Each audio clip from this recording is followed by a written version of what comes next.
আসসালামু আলাইকুম। আমন্ত্রণ জানাচ্ছি ফফ ডিভি নিউজ আপডেটে। সঙ্গে আছি আমি ইমতিয়াজ আহমেদ। শুরুতেই সংবাদ শিরোনাম।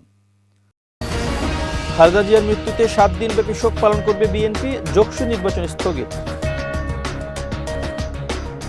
বিএনপি ছেড়ে জামাত জোটে যাওয়ার কারণ জানালেন কর্নেল অলি। ওসমান হাদির হত্যাকারীদের গ্রেপ্তারের গুঞ্জন অস্বীকার করল পশ্চিমবঙ্গ পুলিশ। গাজা থেকে আটক 10 ফিলিস্তিনিকে মুক্তি দিল ইসরায়েল। নিজ বাসভবনে হামলার খবর পুতিনই ফোনে জানিয়েছেন বললেন ট্রাম্প। এবার বিস্তারিত। বিএনপি চেয়ারপারসন ও দেশের প্রথম নারী প্রধানমন্ত্রী বেগম খালেদা জিয়ার মৃত্যুতে 7 দিনব্যাপী শোক পালনের ঘোষণা দিয়েছে বিএনপি। মঙ্গলবার সকাল 9টার দিকে রাজধানীর এভারকেয়ার হাসপাতালে আয়োজিত এক সংবাদ সম্মেলনে এ ঘোষণা দেন বিএনপির সিনিয়র যুগ্ম মহাসচিব অ্যাডভোকেট রুহুল কবির রিজভী। তিনি বলেন, আগামী 7 দিনব্যাপী দলের নেতাকর্মীরা কালো ব্যাজ ধারণ করবেন এবং প্রত্যেকটা অফিসে কোরআন খতম ও দোয়ার মাহফিল করা হবে। শেষ সময়ে তারেক রহমান সহ খালেদা জিয়ার পাশে ছিলেন রুহুল কবির রিজভী বলেন, এছাড়া নয়াপল্টন এবং গুলশান কার্যালয়ে শোক বই খোলা হবে। পরবর্তীতে দাফন কাফনের সময়সূচি জানানো হবে। এর আগে আজ ভোর 6টায় রাজধানীর এভারকেয়ার হাসপাতালে চিকিৎসাধীন অবস্থায় মারা যান বেগম খালেদা জিয়া। ইন্না লিল্লাহি ওয়া ইন্না ইলাইহি রাজিউন। মৃত্যুকালে তার বয়স হয়েছিল 80 বছর। অন্যদিকে জগন্নাথ বিশ্ববিদ্যালয়ের ইতিহাসে প্রথমবারের মতো আয়োজিত কেন্দ্রীয় শিক্ষার্থী সংসদ ও হল সংসদ নির্বাচন স্থগিত করা হয়েছে। মঙ্গলবার 30 ডিসেম্বর বিশ্ববিদ্যালয়ের উপাচার্য অধ্যাপক doctor Mohammad Rezaul Karim syndicate meeting শেষে এ তথ্য জানান। এর আগে সকাল 8টা 30 মিনিটে ভোট গ্রহণ শুরুর নির্দেশনা থাকলেও বিএনপি চেয়ারপারসন বেগম খালেদা জিয়ার মৃত্যুর খবরে বিশ্ববিদ্যালয়ের জরুরি সিন্ডিকেট সভা আহ্বান করা হয়। এ সময় সিন্ডিকেটের সিদ্ধান্ত সাপেক্ষে নির্বাচন স্থগিতের কথা জানায় প্রশাসন। বিএনপির জোট সঙ্গী এলডিপির সভাপতি বীর মুক্তিযোদ্ধা কর্নেল অবসরপ্রাপ্ত অলি আহমদ জামাতের নেতৃত্বাধীন জোটে যোগ দিয়ে নির্বাচন করতে যাচ্ছেন। রোববার জাতীয় প্রেস ক্লাবে এক সংবাদ সম্মেলনে বিষয়টি জানান জামাত আমির ডাক্তার শফিকুর রহমান। এর আগে গত শনিবার দলটির প্রেসিডিয়াম সদস্যদের দীর্ঘ বৈঠক শেষে সর্বসম্মতিক্রমে এই সিদ্ধান্ত নেওয়া হয় বলে গণমাধ্যমকে জানান কর্নেল অলি। তবে দীর্ঘদিনের মিত্র বিএনপিকে ছেড়ে অলি কেন জামাতের সঙ্গে জোটবদ্ধ হলেন তা নিয়ে চলছে বিশ্লেষণ। মূলত আসন সমঝোতা না হয় আগামী জাতীয় সংসদ নির্বাচনে জামাত জোটে অংশ নেওয়ার সিদ্ধান্ত নেয় এলডিপি। এ বিষয়ে অলি আহমদ জানান, 14 জনের শর্ট লিস্ট দিয়েও আলোচনায় বসেনি বিএনপি। এলডিপি জানিয়েছে, জোটগত সমঝোতার লক্ষ্যে বিএনপিকে 14 জনের একটি শর্ট লিস্ট দেওয়া হয়েছিল। তবে ওই তালিকা থেকে কাউকে দিতেই হবে এমন কোনো বাধ্যবাধকতা ছিল না। কর্নেল অলি গণমাধ্যমকে বলেন, আমরা বলেছিলাম 14 জনের মধ্যে থেকে যাদের উপযুক্ত মনে হবে অন্তত 8-10 জনকে বিবেচনায় নিলেই আমার দল টিকে থাকবে। তিনি অভিযোগ করেন, বিএনপি মহাসচিবের নেতৃত্বে গঠিত 7 সদস্যের কমিটির সঙ্গে এলডিপির কোনো আনুষ্ঠানিক বৈঠক হয়নি। এলডিপির নেতারা 2 ঘন্টা বিএনপি কার্যালয়ে অপেক্ষা করলেও আলোচনা হয়নি। কেবল আনুষ্ঠানিকভাবে এককভাবে কয়েকজনের সঙ্গে কথা বলা হয়েছে। অলি বলেন, শর্ট লিস্টটি বিএনপির ভারপ্রাপ্ত চেয়ারম্যান তারেক রহমান, মহাসচিব মির্জা ফখরুল ইসলাম আলমগীর এবং স্থায়ী কমিটির সদস্য সালাউদ্দিন আহমেদের কাছে পাঠানো হলেও কোনো সাড়া পাওয়া যায়নি। এলডিপিকে অবমূল্যায়ন করা হয়েছে দাবি করে কর্নেল অলি বলেন, বিএনপি যেখানে শত শত আসনে প্রার্থী দিয়েছে সেখানে আমাদের মাত্র একটি কার্যকর আসন দেওয়া হয়েছে। এটা আমাদের জন্য চরম অবমূল্যায়ন। তিনি আরও বলেন, আমাদের দল চাঁদাবাজি করে না। দলের নেতারাই নিজেদের পকেটের টাকা খরচ করে এত বছর দল চালিয়ে এসেছে। অথচ শেষ পর্যন্ত দেখা গেল ছাগল আর গরুর দাম একই। এলডিপির দাবি, বিএনপির সংকটকালে তাদের নেতারা পাশে ছিলেন, কিন্তু এখন দীর্ঘ সময় ধরে কোনো যোগাযোগ নেই। ইনকিলাব মঞ্চের মুখপাত্র শহীদ শরীফ ওসমান বিন হাদির হত্যাকারীদের সাহায্য করার অভিযোগে পশ্চিমবঙ্গ পুলিশের স্পেশাল টাস্ক ফোর্স 5 জনকে গ্রেপ্তার করেছে বলে সামাজিক মাধ্যমে যে খবর ছড়িয়ে পড়েছে তা সম্পূর্ণ ভিত্তিহীন বলে জানিয়েছে পশ্চিমবঙ্গ পুলিশ। সোমবার নিজেদের এক্স হ্যান্ডেলের পোস্টটিতে পশ্চিমবঙ্গ পুলিশ অবশ্য ওসমান হাদি বা বাংলাদেশের নাম উল্লেখ করেনি। সোমবার পশ্চিমবঙ্গ পুলিশ তাদের সরকারি এক্স হ্যান্ডেলে লিখেছে যে সামাজিক মাধ্যমে এরকম কিছু পোস্ট তাদের নজরে এসেছে যেখানে দাবি করা হয়েছে পশ্চিমবঙ্গ পুলিশের স্পেশাল টাস্ক ফোর্স প্রতিবেশী দেশের কয়েকজন নাগরিককে আটক করা হয়েছে সে দেশের সাম্প্রতিক একটি ঘটনার প্রেক্ষিতে। এই সংবাদ সম্পূর্ণ ভিত্তিহীন, লিখেছে পশ্চিমবঙ্গ পুলিশ। ফেসবুকের কিছু পোস্টে সোমবার দাবি করা হয় যে ওসমান হাদির খুনিদের সাহায্য করার অভিযোগে পশ্চিমবঙ্গ পুলিশের স্পেশাল টাস্ক ফোর্স বা এসটিএফ 5 জন বাংলাদেশি নাগরিককে গ্রেপ্তার করেছে। এদিকে রোববার ঢাকা মেট্রোপলিটন পুলিশ সংবাদ সম্মেলন করে দাবি করেছিল যে ওসমান হাদির খুনিরা সীমান্ত পেরিয়ে ভারতে পালিয়েছে এবং তাদের সহায়তা করার জন্য মেঘালয় পুলিশ 2 জনকে গ্রেপ্তার করেছে।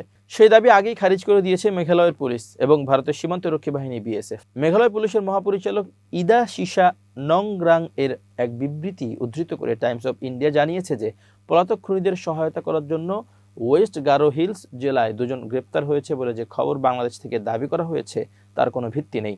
আবার সংবাদ সংস্থা পিটিআইকে বিএসএফ এর মেঘালয় সীমান্ত অঞ্চলের ইন্সপেক্টর জেনারেল ওম প্রকাশ উপাধ্যায় বলেছেন, মেঘালয়ের হালুয়াঘাট দিয়ে কোনো ব্যক্তি আন্তর্জাতিক সীমান্ত পার করে এসেছে এমন কোনো প্রমাণ নেই। রোববার রাতে অবশ্য ঢাকার পুলিশ একটি সংবাদ বিজ্ঞপ্তি দিয়ে দাবি করেছে যে তাদের গ্রেপ্তার করা আসামি ও সীমান্ত এলাকার সূত্রে পাওয়া তথ্যের উপর ভিত্তি করে তারা ওই দাবি করেছে। এনসিপি থেকে সদ্য পদত্যাগকারী নেত্রী তাসনিম জারা ভোটারের স্বাক্ষর সংগ্রহ নিয়ে বিপাকে পড়েছেন। বাংলাদেশে স্বতন্ত্র প্রার্থী হতে হলে অবশ্যই নির্বাচনী এলাকার মোট ভোটারের কমপক্ষে 1% ভোটের স্বাক্ষর বা সমর্থন, হলফনামা ও প্রয়োজনীয় কাগজপত্র সহ জমা দিতে হবে। এই শর্ত অনুযায়ী তাসনিম জারা গত রোববার থেকে নির্বাচনী এলাকায় খিলগাঁও থেকে স্বাক্ষর নেওয়া শুরু করেন।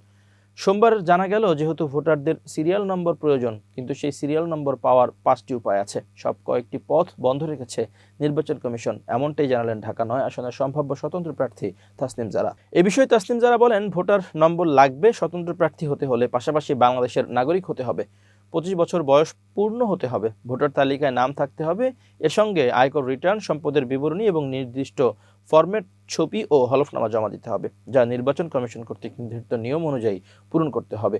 তবে আগে সংসদ সদস্য নির্বাচিত হলে এই 1% স্বাক্ষরের বাধ্যবাধকতা থাকে না। তাসনিম জারা বলেন, নির্বাচন কমিশন কোনো উপায় রাখেনি যে ভোটার নম্বর পাওয়া যাবে। 5 উপায়ে ভোটার নম্বর পাওয়া যাবে। এক হলো SMS করে অনলাইনে ভোটার নম্বর পাওয়া যাবে, কল করে ভোটার নম্বর পাওয়া যাবে, QR কোড ব্যবহার করে পাওয়া যাবে। তো 5টি উপায়ে ভোটার নম্বর পাওয়া যায়, কিন্তু একটা উপায়ও কার্যকর নয়। তিনি আরো বলেন, ওয়েবসাইটের সার্ভার ডাউন, আমি স্বতন্ত্র প্রার্থী হব, এই ক্ষেত্রে ভোটার নম্বর লাগবে, কিন্তু ভোটার নম্বর পাওয়া যাচ্ছে না, একদম অসম্ভব করে রাখা হয়েছে। প্রত্যেকটা পথ বন্ধ করে রাখা হয়েছে। এদিকে এই অল্প সময়ে প্রয়োজনীয় ভোটার সিরিয়াল নম্বর পাওয়া যাবে কিনা তা নিয়ে তৈরি হয়েছে সংশয়, কেননা আজ মনোনয়ন দাখিলের শেষ দিন। এবার আন্তর্জাতিক প্রসঙ্গ। রাশিয়ার প্রেসিডেন্ট ভ্লাদিমির পুতিনের একটি বাসভবনে ইউক্রেনের হামলার অভিযোগ নিয়ে সমালোচনা করেছে মার্কিন প্রেসিডেন্ট ডোনাল্ড ট্রাম্প। তিনি বলেছেন, এটি হামলা চালানোর জন্য সঠিক সময় নয়। ফরাসি সংবাদ মাধ্যম AFP জানায়, সোমবার 29 ডিসেম্বর যুক্তরাষ্ট্রের ফ্লোরিডা অঙ্গরাজ্যে ট্রাম্পের মার এ লাগো অবকাশ যাপন কেন্দ্রে সাংবাদিকদের এসব কথা বলেন তিনি। এদিন রাশিয়া ইউক্রেন যুদ্ধ বন্ধে ইউক্রেনের প্রেসিডেন্ট ভলোদিমির জেলেনস্কি ও দেশটির প্রতিনিধি দলের সঙ্গে নিজের অবকাশ যাপন কেন্দ্রে বৈঠক করেন মার্কিন প্রেসিডেন্ট। আর বাসভবনে হামলার খবর পুতিন নিজেই ফোনালাপে তাকে জানিয়েছেন উল্লেখ করেন ট্রাম্প। বৈঠকের আগে পুতিনের সঙ্গে কথা হয়েছে বলে আগেই জানিয়েছিলেন মার্কিন প্রেসিডেন্ট। পরে সাংবাদিকদের তিনি বলেন, আপনারা জানেন কে আমাকে এই হামলার খবর দিয়েছেন? President Putin. আজ সকালে তিনি আমাকে বলেছেন তার উপর হামলা হয়েছে, এটা ভালো নয়। ইউক্রেন হামলার কথা অস্বীকার করলেও কিয়েভের সমালোচনা করে ট্রাম্প বলেন, এটা খুবই সংবেদনশীল একটা সময়, এটা সঠিক সময় নয়। কেউ আক্রমণাত্মক হলে তার জবাবে আক্রমণাত্মক হওয়া এক কথা, আর তার বাড়িতে হামলা করা আরেক কথা। এসবের কোনোটাই করার এখন সঠিক সময় নয়। পুতিনের বাসভবনে হামলার অভিযোগ করে সোমবারই রুশ পররাষ্ট্রমন্ত্রী সের্গেই লাভরভ বলেন, রাশিয়ার নভগোরোদ অঞ্চলে হামলা চালানো হয়েছে, এতে কোনো ক্ষয়ক্ষতি বা হতাহত হয়নি। জবাবে রুশ বাহিনী পাল্টা হামলার প্রস্তুতি নিচ্ছে, তবে এগুলো রাশিয়ার মন গড়া বক্তব্য বলে মন্তব্য করেন ইউক্রেনের প্রেসিডেন্ট ভলোদিমির জেলেনস্কি। ফিলিস্তিনের স্বাধীনতাকামী গোষ্ঠীর সঙ্গে সম্পাদিত যুদ্ধবিরতি ও বন্দি বিনিময় চুক্তির আওতায় গাজা থেকে আটক 10 জন ফিলিস্তিনিকে মুক্তি দিয়েছে ইসরায়েল। রোববার এই তথ্য জানিয়েছে বার্তা সংস্থা আনাদোলো। মুক্তিপ্রাপ্ত ফিলিস্তিনিদের আন্তর্জাতিক রেড ক্রস কমিটি ICRC ডেইর আল বালাহ এলাকার আল আকসা মার্টার্স হাসপাতালে নিয়ে যায়। সেখানে তাদের স্বাস্থ্য পরীক্ষা ও প্রয়োজনীয় চিকিৎসা সেবা দেওয়া হয়। ফিলিস্তিনি ওই ইসরায়েলি মানবাধিকার সংস্থাগুলোর তথ্য অনুযায়ী বর্তমানে ইসরায়েলের কারাগারে 9300 এর বেশি ফিলিস্তিনি বন্দী রয়েছেন, যাদের মধ্যে নারী ও শিশু আছে। এসব বন্দীর বিরুদ্ধে নির্যাতন, অনাহার এবং চিকিৎসা অবহেলার অভিযোগ রয়েছে, যার ফলে অনেকের মৃত্যু হয়েছে বলে প্রতিবেদনে উল্লেখ করা হয়েছে। গাজা উপত্যকায় ইসরায়েলের চলমান যুদ্ধের সময় ফিলিস্তিনি বন্দীদের উপর নিপীড়ন আরও বেড়েছে বলে মানবাধিকার সংগঠনগুলো জানিয়েছে। অক্টোবর 2023 থেকে শুরু হওয়া এই হামলা এখন পর্যন্ত 70,900 এর বেশি মানুষ নিহত হয়েছেন, যাদের অধিকাংশই নারী ও শিশু। এছাড়া প্রায় 1,71,200 জন আহত হয়েছেন এবং গাজার বিস্তীর্ণ অঞ্চল ধ্বংসস্তূপে পরিণত হয়েছে। এবার বিজ্ঞান ও প্রযুক্তির খবর। গত কয়েকদিনে সারা দেশে তীব্র শীত পড়েছে। ফলস্বরূপ অনেকেই পানি গরম করার জন্য গিজার হিটার বা বৈদ্যুতিক রড, যা ইমার্শন রড নামে পরিচিত, তা ব্যবহার করেন। এই ওয়াটার হিটারের বৈদ্যুতিক রড বেশ বিপজ্জনক হতে পারে। প্রায় সবসময় এমন দুর্ঘটনার কথা সংবাদ মাধ্যমগুলোতে দেখা যায়। এর পেছনে কারণ হতে পারে নিম্নমানের হিটার ও অসতর্কতা। এছাড়া বৈদ্যুতিক ওয়াটার হিটার, রড বা গিজারের সঙ্গে সঠিক আর্থিং ব্যবহার করা উচিত। আর্থিং তারটি না থাকলে তীব্র বৈদ্যুতিক শক লাগতে পারে। গিজার বা বৈদ্যুতিক রড ব্যবহার করলে সবসময় একটি RCCB ELCB ইনস্টল করুন। শুধু গিজার বা বৈদ্যুতিক রড লাইনে 30 MA RCCB ELCB ব্যবহার করুন। গরম পানি ব্যবহার করার আগে রডটি খুলে ফেলতে ভুলবেন না, এতে শর্ট সার্কিটের সম্ভাবনা দূর হয়, কারণ শর্ট সার্কিট হলে আরো বড় দুর্ঘটনা ঘটে যাওয়ার সম্ভাবনা থাকে। বৈদ্যুতিক গিজার বা বৈদ্যুতিক রডের তারগুলো সঠিকভাবে পরীক্ষা করা উচিত। তারের ক্ষতি হলে বড় সমস্যা হতে পারে।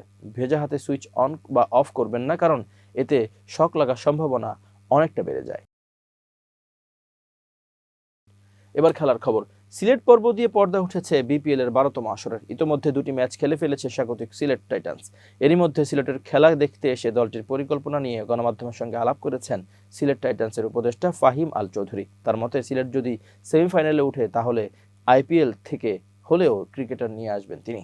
প্রয়োজনে দেবেন ব্ল্যাঙ্ক চেকও, যাতে করে যে কোনো ক্রিকেটারকে আনা সম্ভব হয়। ফাহিম বলেন, I am sorry, বিপিএলকে আমার গোনার টাইম নেই। আমি যখন চিন্তা করি IPL নিয়ে চিন্তা করি। আমার সিলেট টিম যদি সেমিফাইনাল পর্যন্ত যায় তাহলে পাকিস্তান হোক, ইন্ডিয়া হোক, কিংবা আমি নিয়ে আসব, আমি ব্ল্যাঙ্ক চেক দিয়ে দেব। সিলেটের হয়ে এবারের বিপিএলে খেলতে আসছেন ইংলিশ অলরাউন্ডার মঈন আলী। এই অলরাউন্ডারকে দলে ফেরাতেও বড় ভূমিকা রেখেছেন ফাহিম।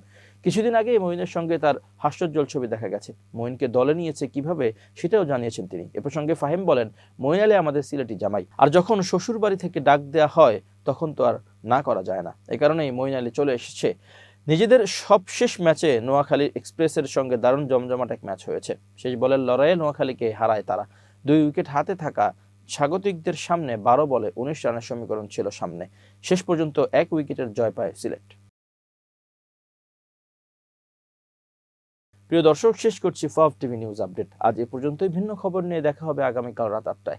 নিজেকে আপডেট রাখতে সাবস্ক্রাইব করুন চ্যানেলটি। নিয়মিত লাইক, কমেন্ট ও শেয়ার করে ছড়িয়ে দিন সর্বত্র। সুস্থ থাকুন, নিরাপদে থাকুন। আল্লাহ হাফেজ।